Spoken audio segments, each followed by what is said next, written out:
Isang magandang mapagpalang araw, bagong Pilipinas at sa lahat ng ating mga taga-subaybay mula sa Luzon, Visayas at Mindanao at sa iba't ibang panig ng mundo. Magandang araw po sa inyong lahat. Ako po ang iyong tagapag-ugnay, Police Senior Master Sergeant Vanessa Villanos at samahan niyo po kami sa isa na namang edisyon ng ating programang Straight from Team PNP Facebook Live. At mapalad tayo ngayong araw dahil makakasama natin ang mga bida ng isang natatanging proyekto ng ating pambansang pulisya. Walang iba kundi ang mga cast ng at short advocacy film ng PNP na pinamagatang Benepisyo. Ang pelikulang ito po ay itinanghal na Best Advocacy Film sa taong 2025.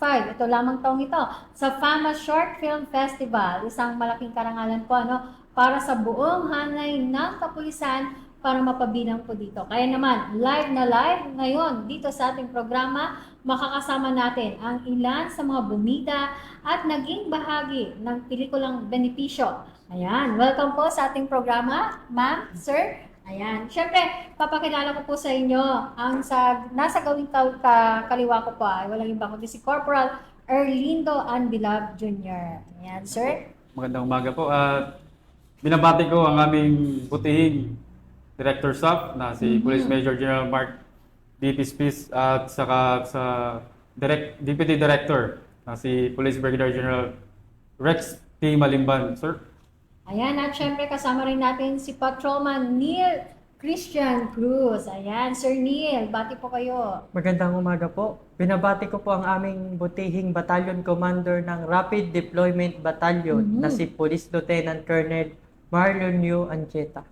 Ayan, at syempre naman, yung nasa gawing kanan ko naman, sila po yung mga ladies po natin na gumanap na mga wife ng ating mga makikisig na lalaki na nasa tabi ko. Walang iba kundi si Patrolwoman Sharon Ho. Ayan. Ayan, magandang hapon po. Unang-una sa lahat sa mga nanonood dyan. At sa aming butihing direktor, Police Community Affairs and Development Group, Police Brigadier General Marvin Josaro. And syempre sa aming command group, magandang hapon po. And also sa aming Division OIC, si Police Lieutenant Colonel Alex M. Apolonio, sir. Magandang hapon po. At sa team ko dyan, sa Sumbong Nyo, Action Agad, magandang hapon sa inyong lahat. Ayan, at syempre kasama rin natin si Patrolwoman Christine Reyna Toledo. Ayan. Ma'am, hello po sa ating laging nakaantabay sa ating programa. Binabati ko po ang aming HCAD family headed by our Division Chief, Police Lieutenant Colonel Veronica Piñalosa, ma'am. At sa aking pamilya dyan sa Bicol, hello po sa inyong lahat. Ayun. Ayan, magandang araw sa inyo. At syempre, pag-uusapan natin yung inyong ginawang pelikula na kung saan ito nga ay nanalo pa bilang Best Short Advocacy Film sa FAMAS, yung Benepisyo. Ayan, para sa kabatiran ng ating mga manonood, ano po ba yung layunin o yung purpose ng PNP sa paggawa ng short advocacy film na Benepisyo? Bago ko po sabihin, ito pong short film natin is under the initiative of our Chief PNP, si Police General Romel Francisco Marbil, sir, para ipabatid at ipaalam sa ating mga kapulisan at sa ating mga pamilya ang mga benepisyo na ating matatanggap kapag tayo ay KIPO or WIPO, o tinatawag nating Killed in Police Operation or Wounded in Police Operation. Basta't gawin lang natin ang ating tungkulin ng tama at legal, sagot tayo ng PNP. Hindi tayo pababayaan ng Philippine National Police. Ayun, napakagandang sagot. At syempre, ano naman po yung mga siyempre, bilang kayo ay portraying the role o isa sa mga nag-portray ng role doon sa Benepisyo, ano naman po ang inyong naging pakiramdam nang malaman ninyo na kayo ang napiling gumanap sa pelikula at higit sa lahat, yung inyong ginawang short film ay nanalo pa bilang Best Advocacy Film sa FAMAS. Hindi basta-basta FAMAS. Ano yung pakiramdam? Yes, kay Ma'am Christine. Of course, syempre masaya. A big achievements nga naman. Kasi unexpected po kasi ma'am unexpected na masama tayo sa first FAMAS short film, no? Siyempre masaya po. Ang ganda ng experience. Yun. How about kay Sir Andila? Unang-una po, syempre, yun nga, sinabi ni ma'am na unexpected din yung pagkasabi sa amin na kami ang gaganap ng role namin. Syempre, sobrang napakagalak kasi yung mga kapulisan natin, lalong-lalo na sa hanin ng SAF, na malapit po tayo sa disgrasya, sa operation na ano natin, mas namulat po. Kaya maraming salamat. Ayun. At syempre, sa ginawa ninyong pelikulang benepisyo, ano naman yung mga hamon o challenges na inyong kinaharap sa paggawa nitong pelikula na to?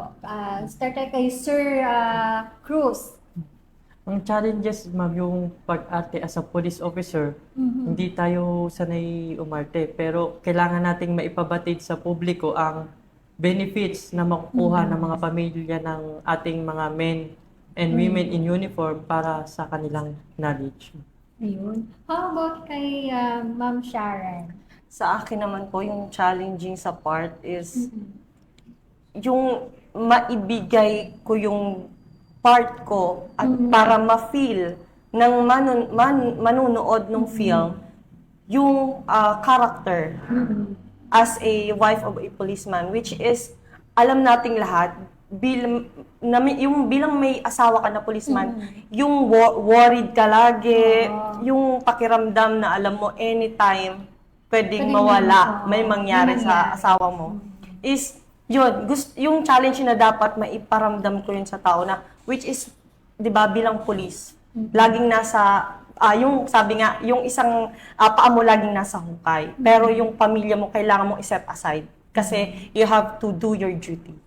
So, yun po. So, yung maiparating yung ganong ng isang may pamilyang police. Ayun. How about kay Ma'am Christine? Siyempre Ano po, yung mga yung challenges? siguro time management kasi of course dapat hindi pa rin natin pababayaan ang ating trabaho at the same time doing this film, no? But of course dapat as a police officer dapat lagi tayong handa at laging flexible. Ayun. At how about kay Sir Andelao? Ayan, syempre, hindi tayo sanay na, di ba? Ano pa yung mga challenges na yung kinaharap sa during yung paggawa ninyo ng pelikula, yung pag-shoot, ano yung mga naranasan ninyo? Unang-una po, talagang mahirap po talaga kasi unang-una hindi tayo sanay, saka hindi ito yung trabaho namin na ginagawa usually kasi more on operation kami. Yun nga po, mahirap yung mag-arte sa lalong-lalo na sa harapan ng camera. Kasi minsan hindi tayo sanay, parang aware ka ba? Yun ang pinaka-most na pinakamahirap sa akin na i-take yung role na to. At syempre bilang kayo ay kasama dito sa pelikulang ito, ano ang naging reaksyon ng inyong mga pamilya na nakapanood nito? Syempre kayo hindi lang napanood ito sa YouTube, syempre sa Facebook na rin, ano yung mga naging reaksyon nila? Unang-una po, hindi po nila alam kasi na yun ang magiging role ko. Nung una, sobrang hindi sila makapaniwala kasi ayun nga, sa TV, nakikita sa Facebook Live, sa YouTube, ganun, nakikita po nila. So, nagulat po sila. Saka, ako ba talaga yun? Parang nagsabi ako sa sarili ko, uy, ikaw pala yung lumabas sa TV. Parang nagulat sila, sobrang gulat. Saka masaya sila at the same time kasi nga, ayun nga, naging parang artista daw. At kahit ikaw din mismo, hindi ka makapaniwala na ikaw yun, yung nandoon, na umaarte. Opo. Ayan, how about si Sharon? Sa akin po, sa family ko, yung reaction naging reaction ng family ko. Actually, hindi na sila masyadong nabigla. Kasi nung college ako, alam nilang na talaga ako sa mga ganyang project, gumagawa ng short film, gano'n. Pero this time, syempre, iba to eh. Iba to. So, nasa PNP ako. So, unexpectedly, di ba, PNP gagawa ng isang short film. So, syempre, yon natuwa na, tinanong ako actually ng bunso ko. Sabi niya, hindi ka na ba police? Artista ka na ngayon? Sabi niya sa akin. Sabi ko, hindi anak, police pa din. Sabi ko gano'n. So, yun, masaya sila. para sa akin. Okay. So, ibig sabihin, hindi na ito bago sa'yo. Kumbaga, Opo, dati may ka nang- experience may po ako. experience ka Mm-mm. na. So, way back college kasi. Opo, nung nasa ano po ako, college, bale, merong subject na talagang pinapagawa kami ng mga short film. Parang documentary, parang ano. Good thing, hindi ka nahirapan Opo. sa pagganap o sa pag-portray ng iyong role. Opo, yes. Dahil may experience. More on ano naman po noon, more on pagdidirect. Yung pag-aarte naman, dito talaga na talagang na-show up ko yung, sabi ko, ako, ito na pala yung Talent feeling mo. na dati inuutos, isinasabi ko lang dun sa actress or actor ko, ito na pala yung pag ganito dapat gagawin mo. So, yun, iba pala yung mas masaya sa feeling na ikaw yung gumagawa nung bagay na yon. Ayun. How about kay Cruz? Ayun ma'am, naggulat din yung family ko na may talent daw pala ako sa camera. Kasi ang alam nila, camera shy type ako, mga ganun. At the same time, yung sa unit namin sa Special Action Force, nagulat rin sila na kaya ko palang umarte sa camera. Yun, gulat na gulat sila. Ayun. How about kay Ma'am Christine? Siyempre ma'am, masaya. Pero na-surprise kasi sila eh. Kasi hindi lang daw pala ako police, nag-aartista din. Sobrang saya nila. Kasi tayo mga pulis, mga flexible tayo. Yes. Kahit Yes, saan talaga. tayo isabak, pwede tayo. Ayan. Siyempre, ngayong matagumpay na ang pelikula ninyo, na yung benepisyo, ano ang inyong mensahe naman para sa ating mga kapwa-pulis na patuloy na nagsisilbi sa ating bayan? Kaya, unahin ko na si Sir Amanda. Siyempre, una-una po, lagi po tayong mag-ingat, lalong-lalo na sa ating trabaho kasi yun nga, pag sabi ni Patrolman Hope na paglabas pa lang natin sa bahay, nakabaon na yung isang paa natin. Kaya lagi tayong mag-ingat, lalong-lalo na sa operation natin, na hindi natin alam. Kaya manalig tayo sa Panginoon. At siyempre, idagdag ko na rin na itong pelikula nito is napaka malaking hakbang para malaman ng pamilya ko na yung benepisyo ng isang pulis. Yes. Yun ang pinakamalaking ano nila, na nalaman nila yung benepisyo ng isang pulis. Opo. Yes. How about kay Sir Cruz?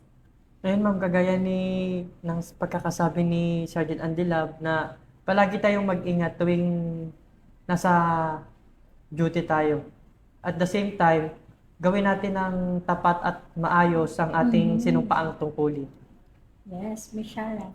Ayun po, so halos nasabi na naman po nilang dalawa yung mensahe namin para sa mga kapwa naming pulis. Siguro po ang maidadagdag ko na lang doon ay wag po nating kalimutan na ginagawa po natin ang ating tungkulin para magsilbi sa bayan at gawin po natin ito ng buong puso at umiwas po sa mga maling gawain. Kasi hindi po tayo tatalikuran ng PNP. At ano man ang mangyari. Ayun. How about kay Ma'am Sharon? Baka may gusto ka pa pong idagdag. Christine, si Ma'am Christine. Ay, Ma'am Christine. Nasabi ko kanina na gawin lang nating mga kapulisan ng ating tungkulin ng tama at legal ay hindi tayo pababayaan ng PNP. Sagot tayo ng Philippine National Police. Ayun. Napakagandang mensahe galing dito sa ating apat na bisita sa araw na ito. At tama yung sinabi ni Sir na Andelab na itong pelikula nito talagang napakaganda dahil hindi lahat ng mga kapulisan at ng kanilang pamilya alam kung ano yung mga benepisyo na maaaring matanggap ng kanilang umanaw man na asawa o wounded man during the police operation, yung kanilang mga asawa, at ng kanilang mga anak na rin, lalo na yung mga, hindi lang naman mga single, na mga kapulisan meron tayo, at saka yung mga pamilya nila, At least, kumbaga, naipaparating natin sa kanila, naipapaalam natin sa kanila, ano yung mga benepisyo, ng ating mga kapulisan na pwede nilang matanggap ng kanilang pamilya. Napakagandang proyekto ng ating Chief PNP. Yes po. Itong advocacy film na ito na benepisyo. Ayan. At syempre para naman po sa ating mga kababayan na patuloy na sumusuporta at tumatangkilik sa mga advokasya ng PNP, ano naman yung inyong may bibigay na mensahe kay Miss Sharon?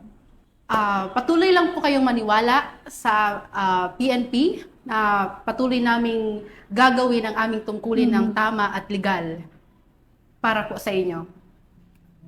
Miss Sharon?